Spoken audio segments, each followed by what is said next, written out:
Bonjour et bienvenue dans le cursus de base sur l'émail qui va couvrir les connaissances de base à acquérir pour fabriquer soi-même un émail simple. Vous avez pu voir dans la vidéo qui présente l'émail qu'un émail est un mélange d'oxyde d'éléments finement broyés et mélangés à de l'eau qui sont appliqués sur la céramique. Une fois passé au four, l'émail fond et donne une pâte vitreuse qui va décorer et protéger la céramique. Dans ce premier cours, je vais d'abord parler d'un phénomène chimique indispensable à tout céramiste.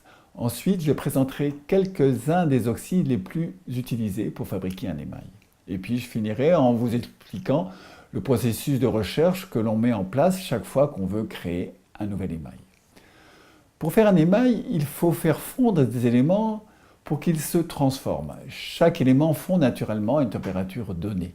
Par exemple, le sodium fond à 1132 degrés. Mais la plupart des autres éléments utilisés par le potier pour fabriquer un émail fondent à une température plus haute, difficile à atteindre avec un four de potier, qui monte en général au maximum jusqu'à une température de 1300 degrés Celsius. Heureusement, il existe cette propriété chimique qui est très utilisée pour le potier, qui s'appelle le phénomène eutectique. L'eutectique, c'est quand la température de fusion d'un élément baisse au contact d'autres éléments. Par exemple, la silice fond seule à 1710 degrés, l'alumine à 2072 degrés et la chaux à 2570 degrés pour être précis. Mais si on mélange ces trois éléments, qui sont très souvent utilisés pour faire un émail à des proportions bien précises, la silice 60%, l'alumine 10% et la chaux 30%, le tout du fait du phénomène eutectique fond à 1298 degrés, soit juste en dessous de la température, 1300 degrés, qu'on peut atteindre avec un four de potier. Quand on prépare un émail, on va donc toujours prendre en compte la température de fusion, non pas de chaque élément séparément, mais de l'assemblage des éléments dans des proportions précises. Pour que le phénomène eutectique fonctionne, il faut que soient rassemblés dans le mélange des éléments issus de trois catégories différentes d'éléments, les basiques, les neutres et les acides. L'acidité ou non d'un élément, que l'on nomme aussi pH en chimie, est déterminée par son association avec l'oxygène. Il faut savoir que tout élément utilisé par le potier pour fabriquer un émail est à l'état naturel associé à de l'oxygène, puisque l'oxygène, autrement dit l'air, se trouve partout autour de nous. Les métaux à l'état naturel ne sont pas associés à l'oxygène, mais ils sont inutilisables par le potier. C'est d'ailleurs pour cela que l'on parle d'oxyde pour fabriquer un émail, c'est-à-dire un élément naturellement associé à de l'oxygène. Par exemple, le potier n'utilise pas de cuivre pour fabriquer un émail, mais de l'oxyde de cuivre qui se note en chimie CuO. C'est le nombre d'atomes d'oxygène associés à un atome ou une molécule d'un élément qui va déterminer si l'oxyde obtenu est basique, neutre ou acide.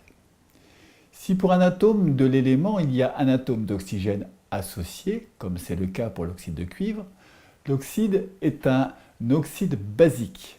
Le signe de l'élément, noté R, est associé à un atome d'oxygène O. Ça peut être aussi une molécule, c'est-à-dire une association de deux atomes, comme l'oxyde de sodium qui se note Na2O. L'important, c'est qu'il y ait qu'un seul atome d'oxygène. Dans la colonne des éléments basiques, on trouve donc des éléments notés R plus O ou R2 plus O. Les éléments neutres, dans la deuxième colonne, sont associés à trois atomes d'oxygène. On les note donc R2O3. L'exemple le plus courant, c'est l'oxyde d'aluminium, qui se note Al. Aluminium 2, donc il y a deux atomes d'aluminium, plus O3, donc il y a trois atomes d'oxygène. Al2O3. Les éléments acides, dans la troisième colonne, sont associés à deux atomes d'oxygène, donc R plus O2. Le plus courant, c'est l'oxyde de silice, qui se note SiO2.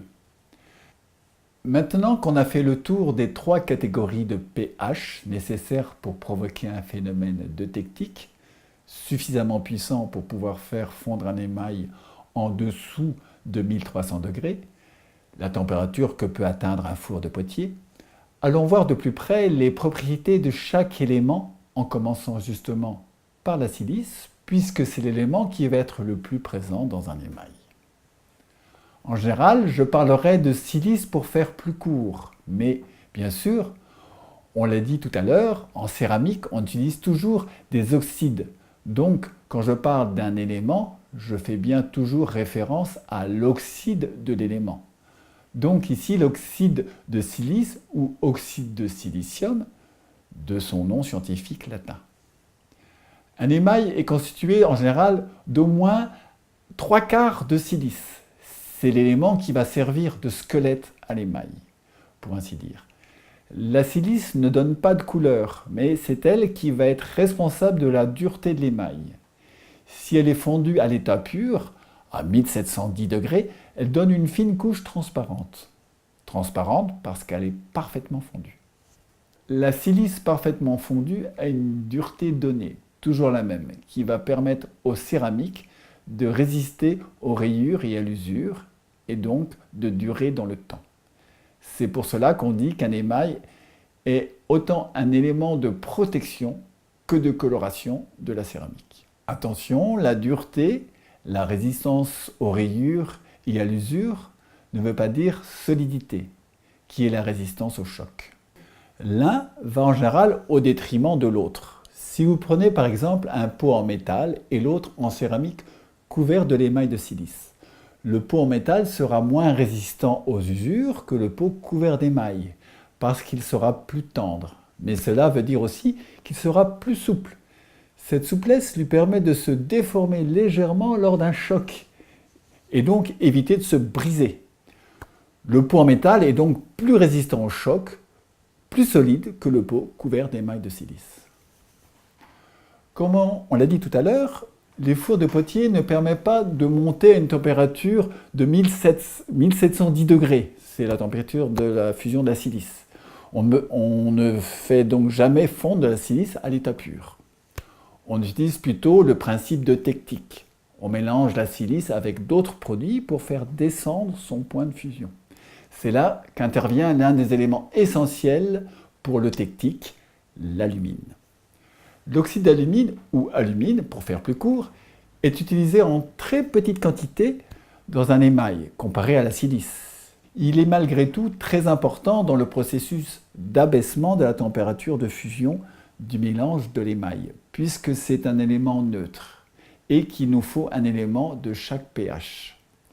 L'alumine est comme la silice, à savoir qu'il ne donne pas a priori de couleur à l'émail. Il contribue seulement à faire descendre la température de fusion de la silice. On a vu que s'il y a fusion parfaite, la silice donne un verre parfaitement transparent. Mais on ne cherche pas forcément à obtenir un verre parfaitement transparent. Si le verre est légèrement opaque, on obtient des effets très intéressants, comme le mat, le satiné, le pierreux, etc. D'autres textures intéressantes. Mélanger de l'alumine à de la silice à certaines proportions va permettre d'influencer de façon précise la fusion de la silice à une température de cuisson donnée, et donc d'influencer la texture de l'émail, en sachant que plus on va s'éloigner de la fusion parfaite, moins l'émail sera brillant. On obtiendra donc progressivement le satiné, le beurré, le mat et le pierreux. On verra aussi que la texture d'un émail peut avoir une influence sur sa couleur. On peut donc dire que même si l'alumine ne donne pas en soi de la couleur, en modifiant la texture de la silice, elle peut avoir également une incidence sur la couleur de l'émail. Pour garder une fusion parfaite de la silice, c'est-à-dire un résultat de verre transparent sans impureté ou effet, quelle que soit la température de fusion, il faut toujours avoir le même ratio alumine-silice, de 1 pour 10, c'est-à-dire 10 fois plus de silice que d'alumine. Il est donc possible d'obtenir une fusion parfaite de la silice à différentes températures, si le ratio alumine-silice de 1 pour 10 est bien respecté. Mais le tectique entre les deux éléments n'est pas suffisant pour les faire fondre à une température atteignable par un four de Poitiers. Pour que le phénomène de tectique soit réellement efficace, il manque un élément de la colonne des basiques. RO. Les éléments basiques. Imaginons que l'alumine et la silice combinés constituent le squelette de notre émail. Ils apportent la charpente sur laquelle on va pouvoir construire le corps de l'émail, grâce aux éléments de pH basique. Le squelette, silice plus alumine, permet de faire fondre à différentes températures et créer des textures variées. Les éléments basiques, eux, vont être responsables du développement de la couleur. Ils sont ce qu'on appelle le choix du potier, sa palette, sa créativité. Il existe 10 oxydes de pH basique fréquemment utilisés. Le sodium, le potassium, le calcium, le barium, le zinc, le magnésium, le plomb, le lithium, le cuivre et le cobalt. Les deux derniers, l'oxyde de cuivre, qui s'écrit CuO, et l'oxyde de cobalt, qui s'écrit COO, sont des oxydes colorants. Il faut toujours un oxyde colorant dans un émail pour provoquer la couleur, mais le colorant ne détermine pas à lui seul la couleur. C'est son association avec d'autres éléments qui vont donner une couleur précise. Un oxyde colorant peut donner des couleurs très différentes suivant les éléments avec lesquels il est associé. Les oxydes colorants sont utilisés en très petite quantité. Ils constituent souvent moins de 2% de la recette d'émail et ont une influence très minime sur l'eutectique, la fusion à plus basse température. Ils ne sont donc jamais utilisés seuls avec l'alumine et la silice. On les associe avec d'autres éléments de la colonne RO. Les autres éléments au pH basique ne donnent pas de couleur à eux seuls, mais ils participent énormément au phénomène eutectique. Dans le tableau qui va suivre, on verra l'aspect de chaque élément dans sa forme d'origine, souvent s'il vient d'une roche ou d'un métaux. Mais il faut savoir que quelle que soit la couleur originelle d'un élément, hormis pour les oxydes colorants, quand on le pile pour obtenir une poudre très fine, il devient blanc. Il se passe la même chose quand on pile de la glace, elle devient de la neige blanche. C'est parce que quand on brise la structure d'un élément, la lumière qui passait à travers et qui réfléchissait la couleur ne peut plus passer à travers. Alors, les éléments. Certains éléments de pH basique ne peuvent pas se trouver seuls. Ils sont toujours associés à d'autres éléments de pH neutre et acide, dont il faudra tenir compte dans la recette, parce qu'ils influencent la fusion du mélange final. C'est le cas par exemple du sodium et du potassium, deux éléments qui sont souvent utilisés parce qu'ils ne coûtent pas cher. On trouve du sodium qui n'est pas associé à des éléments neutres et acides dans le sel de table. Mais ce sodium-là est inutilisable pour le potier. Parce que quand l'émail va être mélangé à de l'eau pour être appliqué sur la céramique, le sodium se dissoudra dans l'eau, comme le fait du sel de table. Et il ne participera plus à la fusion de l'émail parce que l'eau est absorbée par la terre de la céramique lors de l'émaillage. Donc le sodium ne sera plus dans l'émail, mais dans la terre. Le sodium utilisé par le potier doit donc être fixé à un autre élément pour ne pas se dissoudre dans l'eau du bain d'émail. On utilise donc plutôt une roche de feldspath constituée de sodium fixée à de l'alumine et de la silice. Idem pour le potassium qui, dans la roche de feldspath potassique, est fixé à de l'alumine et de la silice.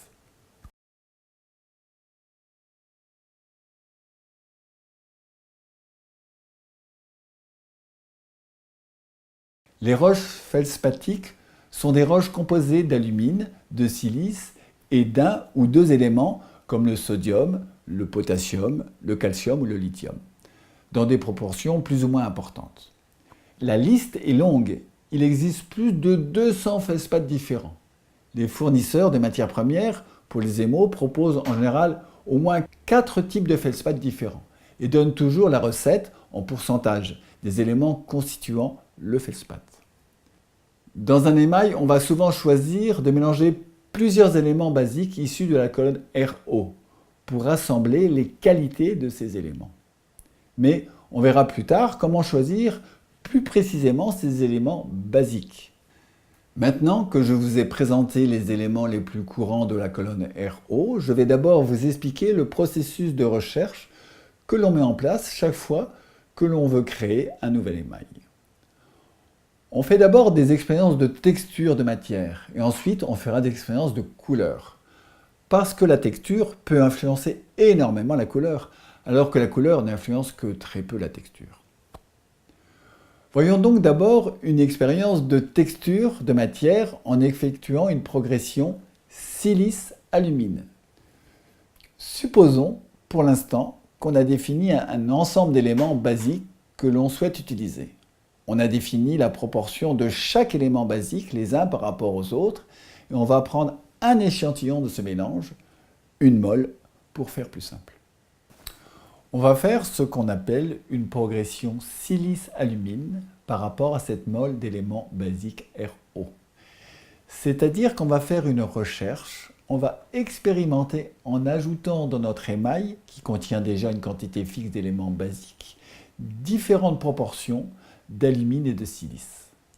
Pour chaque combinaison de proportions, on va mélanger les poudres, ajouter de l'eau pour rendre l'émail liquide, on va le tamiser, puis on va l'appliquer sur le tesson et on va le faire cuire dans le four. Il va y avoir beaucoup de combinaisons différentes à tester. On ne va donc pas tester sur une céramique entière, mais plutôt sur un tesson. On appelle ça aussi des tuiles à essai pour ne pas gaspiller de la terre et surtout de la place dans le four puisque chaque cuisson a un prix. On peut faire cette recherche soit parce qu'on essaie une nouvelle combinaison d'éléments basiques que l'on a imaginé soi-même, qui associés à l'alumine et à la silice vont influencer le technique des éléments d'une façon qu'on ne connaît pas encore, soit pour tester une recette donnée dans un livre ou sur Internet, parce que beaucoup de conditions propres à notre installation vont influencer cette recette récupérée. Il y a la terre qu'on utilise, la poudre des matières premières pour notre émail qui vient probablement d'un autre fournisseur, la façon dont on applique les émaux, le four, etc. Finalement, c'est un peu comme en cuisine où deux cuisiniers peuvent partir de la même recette mais obtenir des résultats très différents parce que leur matériel et leur façon de travailler sont très différentes. On part donc d'une mole d'éléments basiques RO à laquelle on va ajouter une proportion d'alumine et de silice. On a vu que si on garde entre ces deux dernières une proportion de 1 pour 10 ou 0,1 pour 1, quand on effectue la progression en mol pour une mole de RO, on obtient une fusion parfaite de l'émail final, c'est-à-dire un émail parfaitement transparent. Mais on ne sait pas exactement à quelle température va s'opérer cette fusion parfaite, puisque les éléments basiques vont l'influencer et qui n'ont jamais été testés. On ne va pas s'amuser à faire une vingtaine de fours pour voir à quelle température l'émail va fondre. On ne peut pas regarder dans un four pendant qu'il est en marche, contrairement à un four de cuisinier. On aurait les prunelles des yeux brûlées parce que c'est une intensité de couleur énorme dans le four. Il faut donc décider à l'avance jusqu'à quelle température on va faire monter le four. C'est donc bien plus simple de faire varier les proportions alumine-silice pour une mole de RO, mettre tous les essais dans le four que l'on fait monter à une température donnée, le plus souvent 1300 degrés. Ça peut être une température plus basse, éventuellement 1250, 1260 ou 1280 degrés. On choisit souvent la température en fonction de la terre qu'on utilise et de la qualité du four dont on dispose. Au sortir du four, on observe quel émail a effectivement fondu, pas trop, juste ce qu'il faut pour qu'il n'y ait pas de coulure, etc. Est-ce que c'est à 0,3 mol d'alumine pour 3 mols de silice et une mol de RO? Est-ce que c'est plutôt 0,5 mol d'alumine pour 5 mols de silice pour une mol de RO? Pour bien s'y retrouver dans nos résultats, on note la progression alumine-silice sous forme d'un graphique avec la progression d'alumine en mol sur les axes des abscisses et la progression de silice en mol sur les axes des ordonnées. Ce graphique est bien sûr valable uniquement pour une température de four donnée. Prenons la plus courante, 1300 degrés, et pour une mol de RO donnée, prenons par exemple RO égale phosphate potassique dont la formule chimique est pour 1 KNaO, on a 1 Al2O3 et 6 SiO2, plus du carbonate de chaux, qui se nomme CaO, plus du talc, qui est un mélange naturel de MgO et de SiO2, de silice, Pour 3 MgO, on a 4 SiO2. On les a choisis dans nos éléments basiques les plus courants, en évitant les oxydes colorants, puisque dans un premier temps, on ne cherche pas encore à développer la couleur. Chaque tesson sur le graphique représente une proportion alumine-silice pour 1 mol de RO. Souvent, plusieurs tessons vont ressortir avec un émail qui a fondu, tous ceux qui sont en dessous d'une certaine proportion. À savoir que moins il y a de silice et d'alumine, plus l'émail fond facilement. Mais on ne veut pas que notre émail fonde trop non plus. Sinon, on a des coulures et d'autres défauts. Il faut donc trouver le juste milieu. Aux sorties du four, on pourra constater par exemple qu'à 1300 degrés, le premier tesson a trop fondu, le deuxième et le troisième sont bien et le quatrième n'a pas fondu. On en conclut donc que pour 7 mol de RO, une proportion entre 0,4 et 0,5 mol d'alumine pour 4 et 5 mol de silice permet d'obtenir un émail intéressant. Ces 4 essais présentés ici respectent la proportion 1 pour 10 entre l'alumine et la silice et permettent donc d'obtenir un émail parfaitement transparent. On ne cherche pas forcément à obtenir un émail parfaitement transparent. On peut être intéressé par différents effets, mat, satiné, etc. Avoir envie d'obtenir différentes textures qui sont très intéressantes par elles-mêmes, mais qui vont aussi influencer la couleur, car la lumière ne se reflète pas de la même façon sur une surface lisse ou légèrement rugueuse.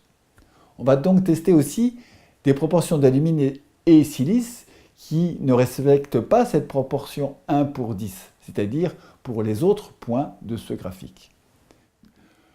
Plus on s'éloigne de la zone 1 pour 10, plus les émaux seront mat. Comme il va y avoir beaucoup de tests, donc beaucoup de tessons, c'est très important de bien s'organiser pour se rappeler une fois les tessons sortis du four, lequel représente quelle proportion. On va donc nommer chaque tesson en inscrivant un numéro au pinceau sur chaque tesson. On peut éventuellement noter la proportion alumine-silice sur le tesson, mais cela fait beaucoup d'informations sur une toute petite surface et devient illisible.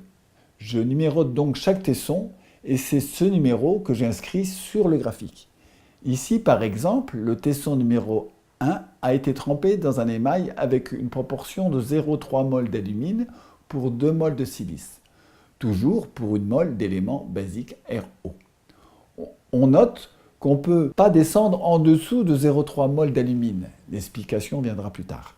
On sait également d'avance que ça ne sert à rien d'essayer avec 1 mol de silice, proportionnellement par rapport au reste, car ce ne serait pas suffisant. Il faut toujours plus de silice que le reste.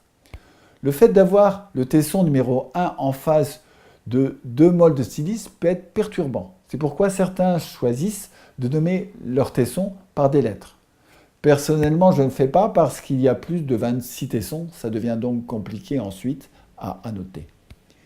Le tesson numéro 2 sera plongé dans un émail avec 3 mol de silice et 0,3 mol d'alumine.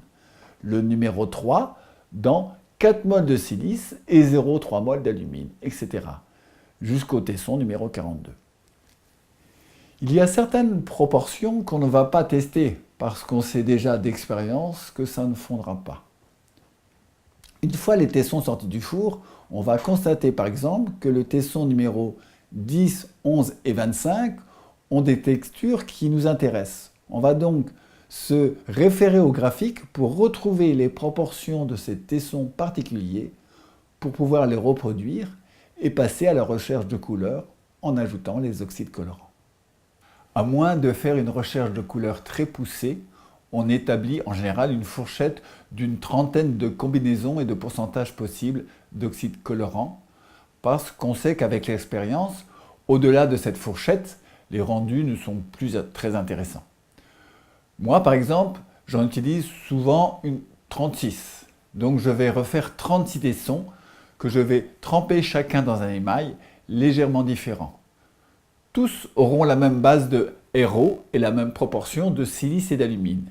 Mais dans le premier, j'ajouterai 2% d'oxyde de fer, dans le deuxième 4% d'oxyde de fer, dans le troisième 8% et dans le quatrième 12%. Je m'arrête là pour le faire parce que je sais qu'au-delà, ça devient plus intéressant. et j'ajouterai plutôt dans un cinquième mélange 0,5% d'oxyde de cobalt, puis 1%, etc. Certains oxydes colorants peuvent être intéressants quand ils sont associés, comme l'oxyde de chrome et l'oxyde de cobalt.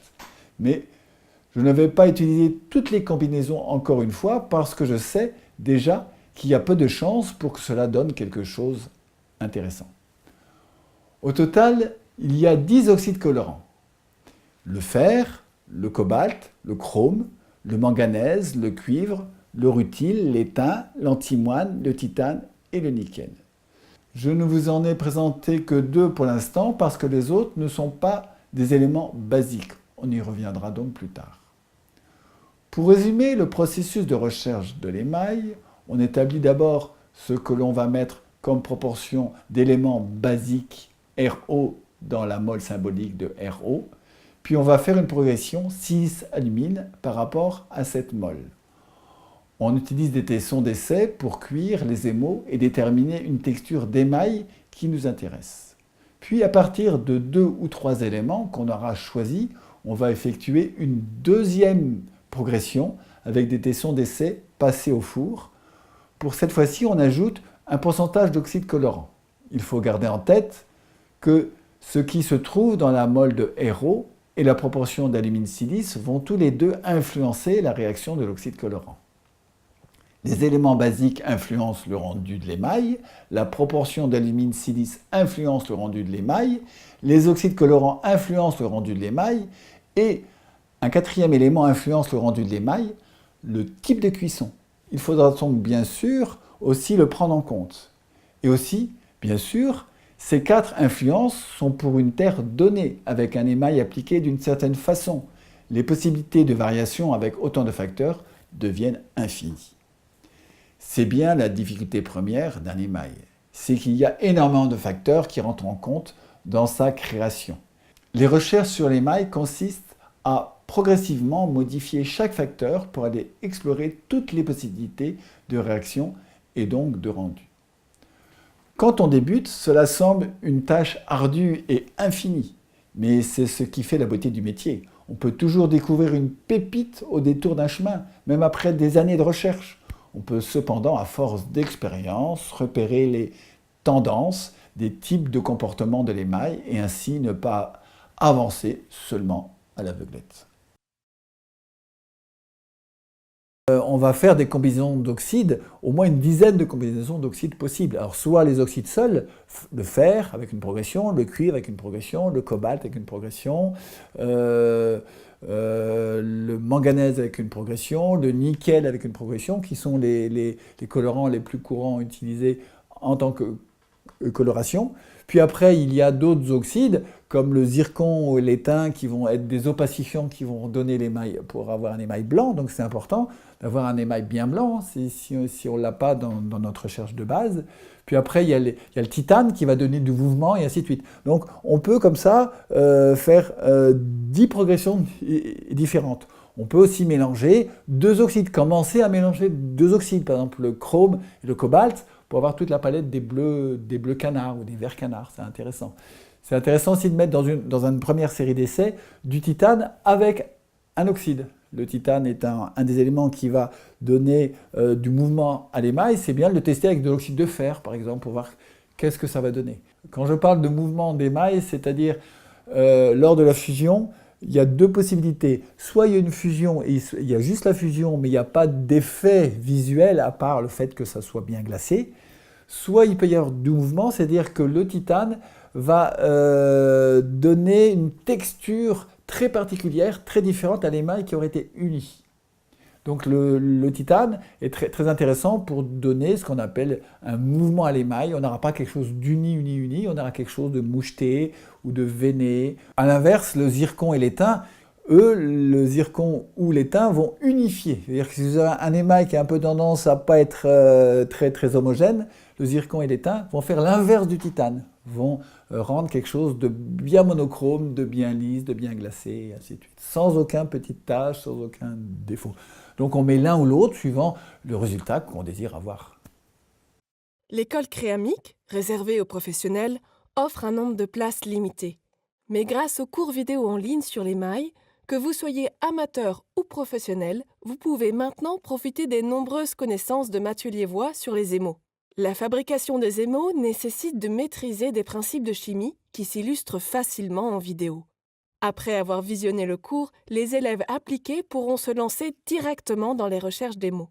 Ce cours en ligne, toujours disponible, permettra aux élèves de revenir puiser des informations au fur et à mesure de leurs avancées. Lorsque Mathieu a commencé sa carrière de céramiste, en 1982, très peu d'informations étaient disponibles sur l'émail et encore moins sur la cristallisation, sa spécialité. Aujourd'hui, on trouve davantage d'informations sur Internet et dans les livres, mais il reste difficile de s'y plonger, tant le sujet est vaste et parfois complexe. Suite à de nombreuses années de recherche et d'expérience, Mathieu a rassemblé dans ses cours toutes les connaissances indispensables qu'il aurait souhaité avoir à ses débuts pour se lancer dans la fabrication d'émaux. Mathieu a créé un cours sur l'émail unique en son genre et accessible à tous. Pour découvrir les deux cursus, rendez-vous dans la rubrique Cours en ligne du site.